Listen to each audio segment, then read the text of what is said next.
President Bush, it's always nice to have you here in the studio. Sir. Thanks for joining us. It's been a while. It has been a while, so let me get caught up on some things. Okay.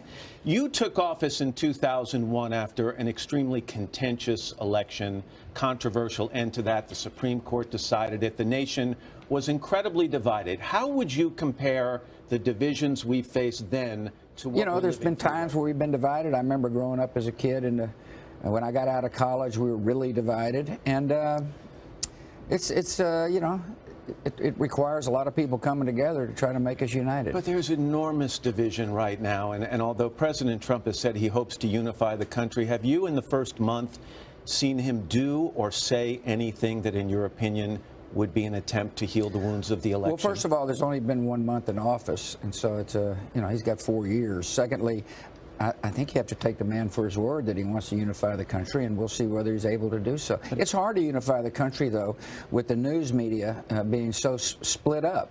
When I was president, you mattered a lot more because there was... Did you ever consider the media to be the enemy of the American people? I consider the media to be... You see, I understood right off the bat, Matt, that this was an ideological conflict, and people who murder the innocent are not religious people. They want to advance an ideology, and we have faced those kind of ideologues in the past. But by banning people from 7 predominantly Muslim countries from entering this country, do we make it easier or harder to fight the war on terrorism? Well, I think it's very hard to fight the war on terrorism if we're in retreat. And I think we learned that lesson, that if the United States decides to pull out before a free society emerges, it's going to be hard to defeat them. The enemy is very good about exploiting weakness. It's going to be very important, if that's the goal, to defeat ISIS, which I believe it should be, that we project strength. That's why I'm here. I'm selling this book.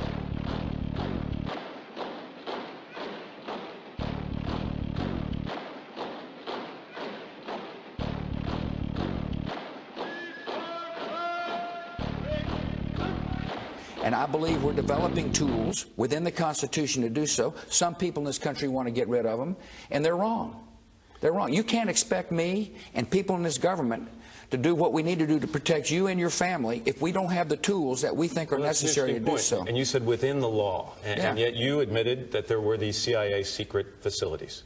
Okay. So what? Why is that not within the law? The head of Amnesty International says secret sites are against international law. Well, we just disagree with him.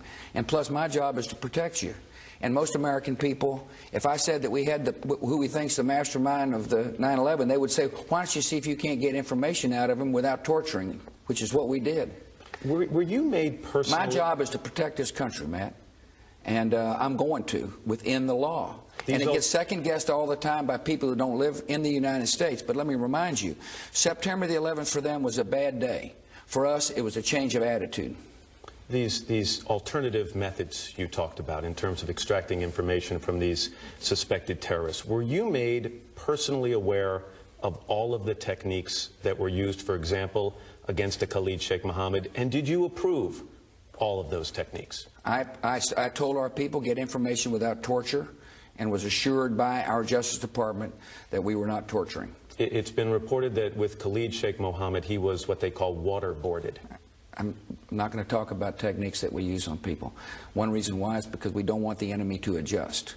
The American people need to know we're using techniques within the law to protect them. You said to me, how can we be assured you're doing everything it takes to protect the American people? And I'm saying to you, we're listening to Al-Qaeda if they're calling in this country, and some people want to get rid of that program. We had walls that did not allow criminal investigators and intelligence forces to talk to each other. We've eliminated the laws. Let me finish.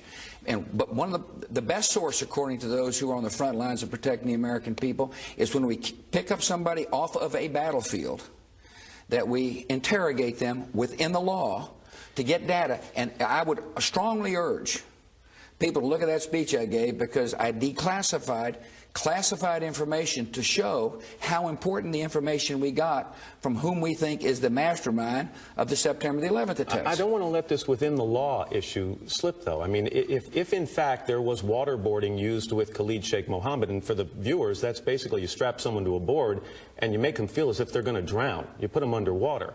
If that was legal and within the law, why couldn't you do it at Guantanamo? Why'd you have to go to a secret location around Matt, the world? I'm not going to talk about techniques, and I'm not going to explain to the enemy what we're doing. All I'm telling you is that you've asked me whether or not we're doing things to protect the American people, and I want the American people to know we are doing so. At some point, Mr. President, if techniques, these alternative Matt, techniques are used, I'm not going to ask you to specifically say about them, but if they are used, are you at all concerned that at some point, even if you get results, there's a blurring the lines of between ourselves and the people we're trying to protect us against? Matt, I'm just telling you, what this government has done is to take steps necessary to protect you and your family. You asked me about your family, and you represent a lot of other people. Mm-hmm. And the best information we can get is from people we take off the battlefield so we can act on it, so we can stop plots before they happen. And whatever we have done is legal. That's what I'm saying. It's in the law. We had lawyers look at it and say, Mr. President, this is lawful. That's all I can tell you. I'm not going to tell you specifically what's done because I don't want the enemy to adjust. We're at war. This is people that want to come and kill your families. And the best way to protect you is to get information. And I'm confident the American people understand why we've done that. You see, we've acted on information they've given us to prevent attacks. And these are real. This isn't make-believe. These are attacks that were coming to hurt the American people again. That was the president this Friday in the Oval Office.